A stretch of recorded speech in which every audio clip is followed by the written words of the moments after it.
स्टाइडर पनि इन्स्पिरेटरी हुन सक्छ, एक्सपिरेटरी हुन्छ र बाइफेजिक हुन सक्छ।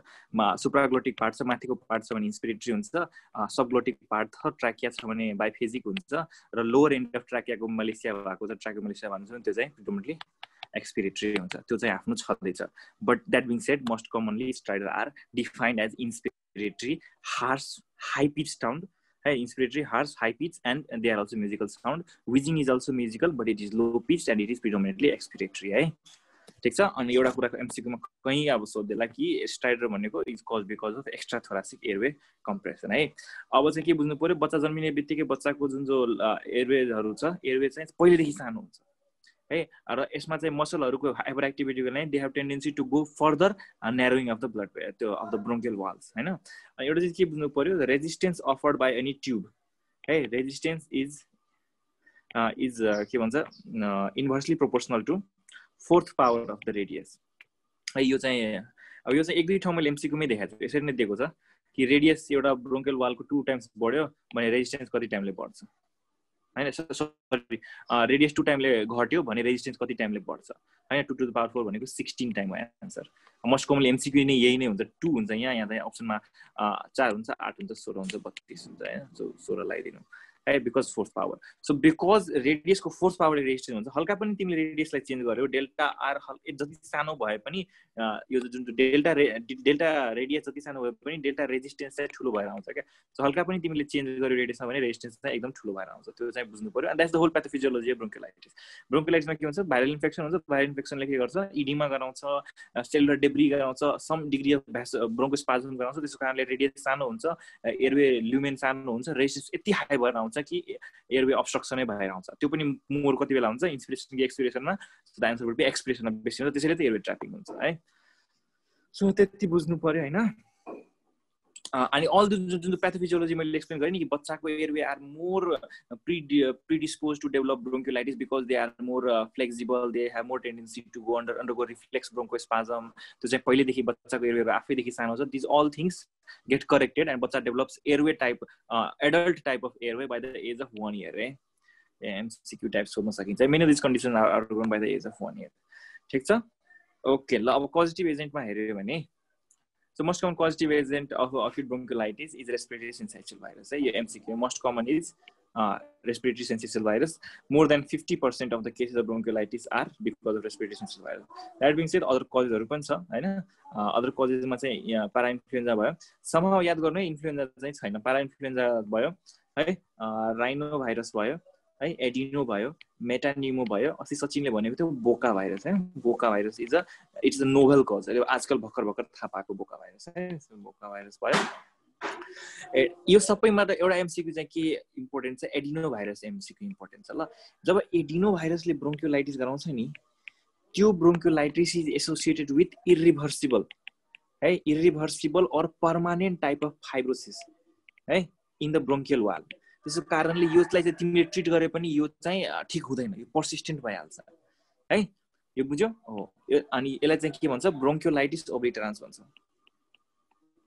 ठिक छ, यसलाई भन्छ bronchiolitis ओब्लिटरान्स। and these people because bronchial wall एकदम सानो भएर फाइब्रोज भइसकेको हुन्छ, त्यहाँ चाहिँ म्युकोसल प्लगिङ बेसी हुन्छ, एयरवेको इग्रेस कम हुन्छ, अनि त्यसको कारणले त्यहाँ चाहिँ ब्रोंकिएक्टासिस हुने रिस्क एकदम हाई हुन्छ है। ब्रोंकिएक्टासिसको वान अफ द कज पनि ब्रोंकियोलाइटिस ओब्लिटरान्स हो, which is caused because of adenovirus 21 है, एडिनो 21 याद राख्नु है। Besides that, bronchiolitis obliterans can occur because of many other causes. It can also occur in post lung transplant. तिमीले long transplant गर्यो, अनि त्यसपछि चाहिँ जुन नयाँ आएको जुन लङ छ त्यसको एगेन्स्ट इम्युन रेस्पोन्स माउन्ट गरेर पुरै लङलाई के गरिदिन्छ, फाइब्रोस जस्तो गरिदिन्छ, तर लङ प्यारेन्कामालाई फाइब्रोस गर्दैन, त्यो ब्रोंकियल वालहरूलाई चाहिँ न्यारोइङ गरिदिन्छ अनि ब्रोंकियोलाइटिस ओब्लिटरान्स हुन्छ। यति न्यारो गरिदिन्छ कि सबै ब्रोंकियलहरू ओब्लिटरेट हुन खोज्छ है। So this it can occur, दुईटा याद राख्नु पर्यो भने एडिनोभाइरस 21 एन्ड पोस्ट लङ ट्रान्सप्लान्ट है। अनि यही कन्डिसनलाई म्याक्युलोइड सिन्ड्रोम पनि भन्छ ल। यो अलिक बेसी चिज भइहाल्यो, अफ टपिक भइहाल्यो, तर याद राख्नु यो इम्पोर्टेन्ट चिज हो है। म्याक्युलोइड सिन्ड्रोम पनि भन्छ यसैलाई है, bronchiolitis obliterans. Everything come because of यो एडिनोभाइरस है। Adenovirus although not being the most common cause, thankfully this is very rare है। Most common cause is respiratory syncytial virus जसको pathogenesis and disease process is itself very self limiting benign 5 देखि 7 दिनमा चाहिँ आफै resolve भएर जान्छ अनि residual disease पनि केही गर्दैन नर्मली है सो बिसाइड द्याट राइनो भाइरसले पनि गराउन सक्छ मैले भनिसकेँ मेटानिमो भाइरस यसलाई हैन हेर्नु एकपल्ट सुवर जेम्स सिन्ड्रोम पनि भन्छ है सुवर जेम्स सिन्ड्रोम 3 जना साइन्टिस्ट थियो क्या यो फिजिसियन थियो म्याक्लोइड अनि सुवर एउटा प्याथोलोजिस्ट थियो जेम्स सायद रेडियोलोजिस्ट थियो क्या तीनटैले एउटा कन्डिसनलाई एक्सप्लेन गराएको थियो क्या अनि पछि थाहा पायो सेम थियो ब्रोन्किलाइटिस ओब्लिटरान्स है सुवर जेम्स कतिले सुवर जेम्स म्याक्लोइड सिन्ड्रोम पनि भन्छ ठिक जे भए पनि अरु चीज केही नयाँ गरे पनि 70% चाहिँ आरएसबी ले गराउँछ अलमोस्ट 30% चाहिँ राइनो भाइरसले गराउँछ यो लास्टको दुईटा जुन छ नि मेटानिमो र बोका दुईटै नोभेल नै हो दुईटै नयाँ हो यस मेटानिमो एन्ड बोका बोथ आर नोभेल हो यो बुकले चाहिँ पर्टिकुलरली 70 त हैन अब यो मेरो अलिक पुरानो नेल्सन 19th एडिसन हो यसले चाहिँ 50 भनेको छ ल सो यो के हेर एकपल्ट बेटर देन 50 भन्दा पनि मोर देन 50 एभरेजमा 70 ठिकै छ इट कम्स अप प्रितिजा म्यामले भनेको मोर देन 70 रे ए मोर देन 70 आरएसबी 30 राइनो त्यो बाहेक क्लामिडिया अलगा प्राइस हो सबै अहिले मैले जति भने सब भाइरस हो एउटा यो मात्रै क्लामिडिया न्युमोनिया मात्रै रिकेट्सिया फ्यामिलीमा पर्छ हैन जो कि भाइरस र ब्याक्टेरियाको बीचमा पर्छ हैन रिकेट्सियाको फ्यामिलीको हैन यो अनि यो भयो यो भन्दा पारी जानु पर्दैन भनेको भाइरसबाट ब्याक्टेरियामा जानु हुँदैन है भनेको bacteria are not known to cause bronchiolitis ब्याक्टेरियाले निमोनिया गरायो भने डाइरेक्टली गराउँछ डाइरेक्टली अप्पर रेस्पिरेटरी ट्र्याक्टबाट सिधै निमोनिया गराउँछ बीचमा अप्पर रेस्पिरेटरी ट्र्याक्टबाट ब्रोन्कियोलाइटिस हुँदै निमोनिया गराउँदैन द्याट्स व्हाई एमसीक्यूमा I don't know it may be tested it may not be tested bacteria do not cause bronchiolitis अब हामी भन्दा भनि पनि दिन्छौँ हैन यो ब्याक्टेरिया त्यो ब्याक्टेरिया तर नभन्नु बेसी भाइरस भन्नु त्योभन्दा एक स्टेप अगाडि गयो भने भाइरस र ब्याक्टेरियाको बीचको जुन रिकेट्सिया फ्यामिली छ जो कि ओब्लिगेटरी इन्ट्रासेलुलर भाइरस हो ओब्लिगेटरी इन्ट्रासेलुलर भाइरस त्यो चाहिँ क्लामिडियासम्म भन्नु त्योभन्दा उता नजानु डोन्ट से ब्याक्टेरिया है यहाँ लेखेकै छ कति नै भेटिहाल्छ यही छ although bacterial pneumonia is sometimes confused clinically with bronchiolitis there is no evidence of bacterial cause right? There is no evidence of bacterial cause for the bronchiolitis and bronchiolitis is rarely followed by bacterial superinfection bronchiolitis ले bacterial superinfection पनि खासै त्यति गराउँदैन त्यो चाहिँ important भएन but bacterial cause चाहिँ हुँदैन ल अब ब्रोन्कियोलाइटिस को कज भनेपछि it is typically more common in boys है epidemiology more common in boys अनि यो इम्पोर्टेन्ट छ ल it is seen in children who are not breast fed because breast fed चिल्ड्रेनमा इम्युनोग्लोबिन आई आउँछ आइजीए आउँछ अनि त्यो आइजीए प्रोभाइड्स इम्युनिटी है it provides immunity against respiratory syncytial virus त्यसैले if you are properly breast fed then you will not suffer from यो bronchiolitis but if you are premature male baby अनि if you are not breast fed हैन अनि if you are living in crowded condition जसमा चाहिँ तिम्रो सिब्लिङलाई या फ्यामिलीमा कसैलाई upper respiratory ट्र्याक्ट infection भएको थियो भने उनीहरूको त इम्युन सिस्टम राम्रो छ उनीहरूले अप्पर रेस्पिरेटरी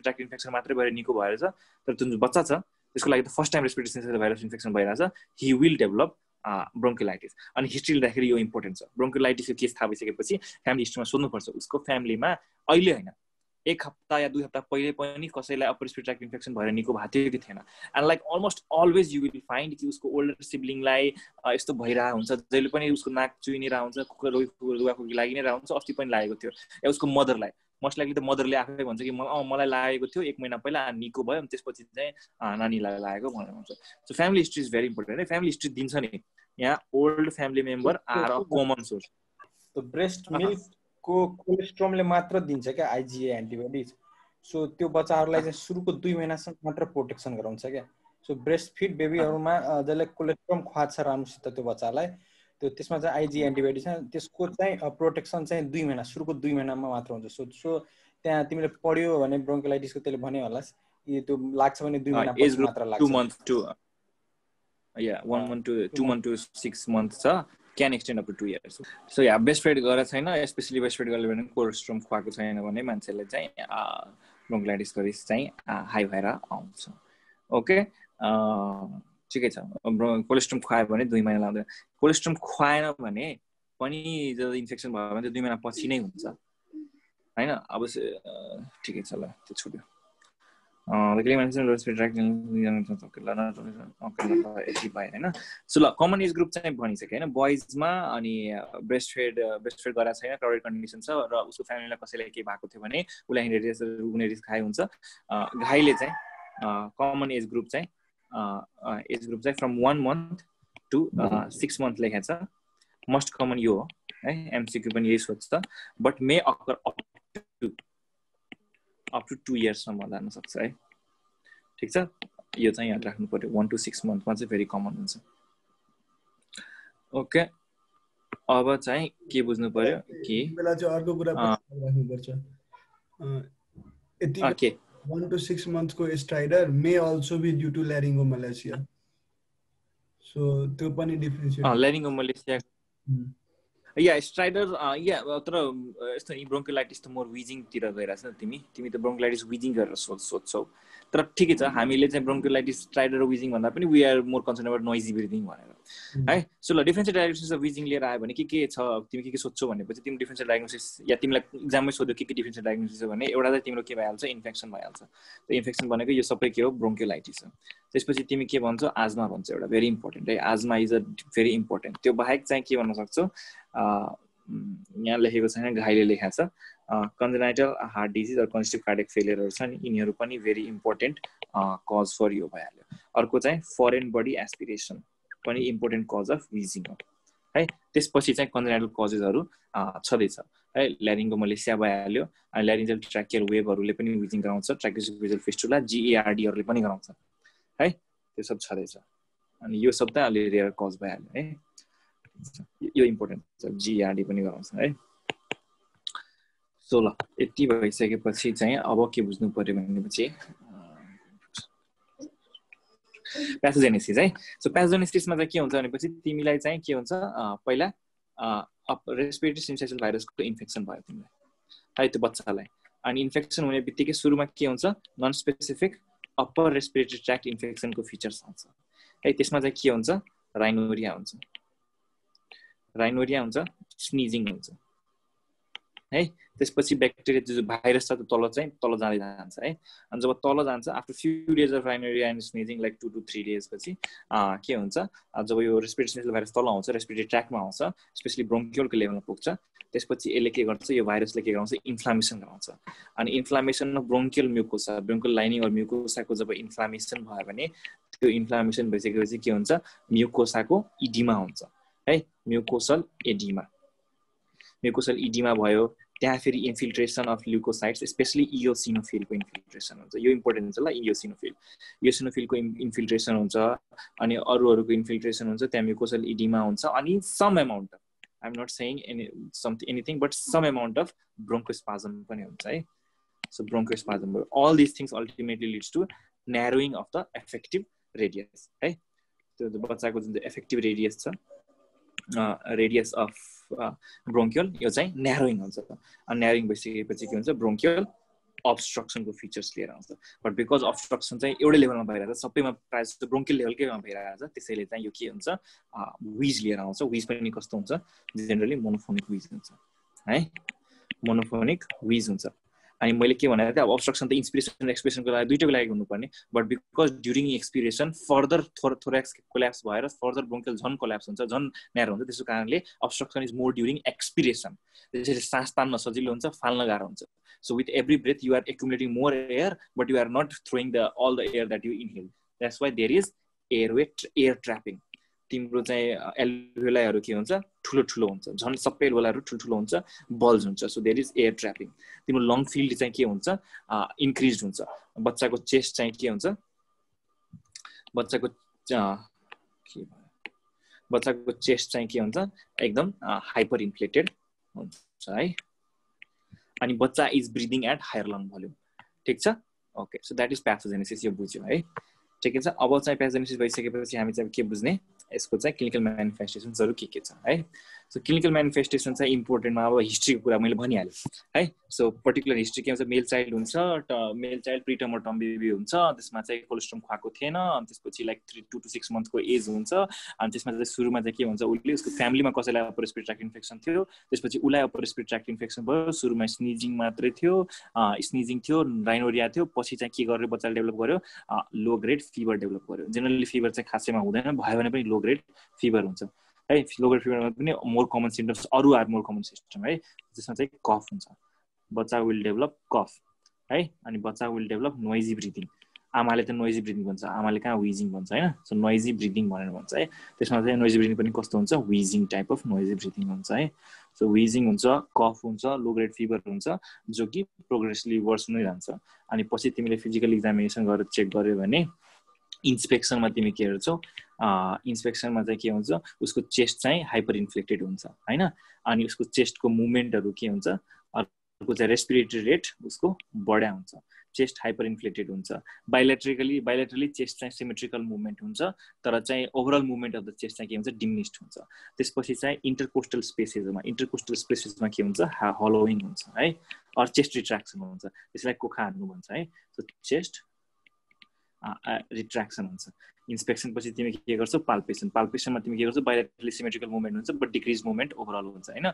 पाल्पेसन पछि पर्कसन गर्छौ, बिकज देयर इज एयर ट्र्यापिङ, सबै लङ्सहरू फुलिसकेका छ, अनि जस्ट लाइक इम्फाइसेमा जस्तै फुलिसकेका हुन्छ। तिमीले पर्कसन गर्यो भने पर्कसनहरू चाहिँ तिमीले के आउँछ, हाइपर रेजोनेन्ट आउँछ है, हाइपर रेजोनेन्ट। त्यसपछि लास्टमा तिमी के गर्छौ, अस्कल्टेसन गर्छौ। अस्कल्टेसनमा एभ्रिथिङ विल फेयरली ठिकै हुन्छ होइन। So normal vesicular breath sound हुन्छ, तर प्रब्लम चाहिँ के हुन्छ, यसमा चाहिँ के हुन्छ, एक्सपिरेसन चाहिँ के हुन्छ, प्रोलङ हुन्छ। एक्सपिरेसन प्रोलङ हुन्छ। किन एक्सपिरेसन प्रोलङ हुन्छ, बिकज अब्स्ट्रक्सन छ, तर अब्स्ट्रक्सन वर्ड्स कति बेला चाहिँ एक्सपिरेसन हुन्छ। त्यसैले जुन जति हावा छ त्यसलाई चाहिँ बिकज अब्स्ट्रक्सन थ्रु अब्स्ट्रक्सन चाहिँ एयर निस्किनु परिरहेको छ, त्यसै कारणले चाहिँ फ्लो अफ एयर चाहिँ स्लो डाउन भइसकेको छ। त्यसको कारणले चाहिँ के हुन्छ, एक्सपिरेसन चाहिँ प्रोलङ्ड भइसकेको हुन्छ, टाइम लाएर सास चाहिँ बाहिर निस्किन्छ। So normal vesicular breath sound चाहिँ अब कस्तो देखिन्छ भनेपछि होइन। सो यति त नहुनु पर्ने, नर्मली चाहिँ यहीँ सकिहाल्नु पर्ने थियो, एक्सपिरेसन यहीँ सक्नु पर्ने थियो यहाँसम्म, तर यो के भइरहेको छ, यहाँदेखि यहाँसम्म आएको छ। सो एक्सपिरेसन इज लगभग इक्वल टु इन्सपिरेसन जस्तै हुन खोजिरहेको छ, त्यसलाई चाहिँ प्रोलङ्ड एक्सपिरेसन भन्छ। So normal vesicular breath sound with prolonged expiration. अनि त्यो एउटा एकदम इम्पोर्टेन्ट कुरा हो। अर्को इम्पोर्टेन्ट कुरा के हो, patient will typically present with wheeze है। विज लोकलाइज हुनसक्छ, इनिसियल डिजिजमा कुनै ठाउँमा मात्रै हुनसक्छ, पछि चाहिँ विज सुन्यो भने diffuse wheeze all over the chest पनि हुनसक्छ है, ठिक छ। Diffuse wheeze, localise to diffuse wheeze all over the chest हुनसक्छ। त्यसबाहेक के हुनसक्छ, कहिलेकाहीँ क्रेपिटेसन्सहरू पनि हुनसक्छ है। त्यसबाहेक कहिलेकाहीँ के हुन्छ, चेस्ट यति धेरै एक्सपान्ड भइहाल्छ, यति धेरै हावाले भरिसकेका हुन्छ एल्भेलाइहरू, कि जुन चाहिँ एयरवे जति पनि हामी साउन्ड सुन्छौँ नि, भेसिकुलर या ब्रोन्कल, त्यो साउन्डको सोर्स त ट्र्याकिया हो। अब त्यो कुरा डिपेन्ड गर्छ कि ट्र्याकियाबाट सिधै हाम्रो कानमा पुगिहाल्यो सन्ट गरेर भने हामी ब्रोन्कियल सुन्छौँ, तर त्यो ट्र्याकियाले जेनेरेट गरेको साउन्डलाई चाहिँ एल्भेलाको एयरले अलिअलि मेनिपुलेट गर्न पायो, चेन्ज गर्न पायो भने हामी भेसिकुलर सुन्छौँ। होल थिङ इज द्याट होइन। तर साउन्ड त जहिले पनि ट्र्याकिया लार्जर एयरवेमै जेनेरेट हुन्छ है। तर इमेजिन गर त्यो लार्जर एयरवे र चेस्ट वालको बिचमा एकदम धेरै नै एयर छ, जो कि जिगज्याग फर्ममा चाहिँ एल्भेलाहरूमा डिस्ट्रिब्युट भएको छ भने अल्टिमेट एउटा के आउँछ भनेपछि त्यो जो एयरवे छ नि लार्जर एयरवेबाट जेनेरेट भएको साउन्ड, त्यो चाहिँ हाम्रो कानमा पुगुन्जेलसम्म एकदम डिमिनिस र ड्याम्पेन भइसकेको हुन्छ। So fourth point is this the same thing कि अफन यो जुन मैले फर्स्ट पोइन्टमा भनेको थिएँ नर्मल भेसिकुलर ब्रेथ साउन्ड, यो नोटिस पनि गर्न सक्दैनौ तिमी। Often vesicular breath sound, often breath sounds are obscured है, यो पनि एकदम इम्पोर्टेन्ट फिचर हो, ठिक छ। ल अब यहाँ हेरौँ है, फिजिकल एक्जामिनेसनमा चाहिँ विजिङ एकदम इम्पोर्टेन्ट छ, एमसिक्यू है। प्रोलङ्ड एक्सपिरेसन है, अर्को विजिङ भइहाल्यो, प्रोलङ्ड एक्सपिरेसन भयो, यहाँ पनि त्यही चाहिँ एक्सपिरेटरी टाइम इज प्रोलङ्ड है, ठिक छ। Sometimes breath sounds are barely audible है। Barely audible breath sound suggest कि this is a very severe disease with nearly complete bronchiolar obstruction है। ओके, इफ यु डु एब्डोमेनको एक्जामिनेसन गर्यो भने liver and spleen both will be palpable है। Palpable हुन्छ दुइटै, किनभने बोथ आर पुस्ड डाउनवर्ड। जब लङ हाइपर इन्फ्लेट हुन्छ, डायफ्राम फ्ल्याटनिङ हुन्छ, अनि both are effectively pushed downward and you will find both liver and spleen palpable. Generally liver त त्यसै पनि हरेक बच्चामा 2 महिनाको बच्चामा त्यसै पनि palpable हुन्छ 3 cm 2 cm टिपमा त अलिअलि palpable हुन्छ. Spleen generally palpable हुँदैन. Spleen चाहिँ के हुन्छ स्प्लिनको टिप मात्रै palpable हुन्छ हैन. But if you find कि liver पनि palpable छ spleen पनि palpable छ धेरै नै palpable छ भने you can safely assume कि both are not hepatosplenomegaly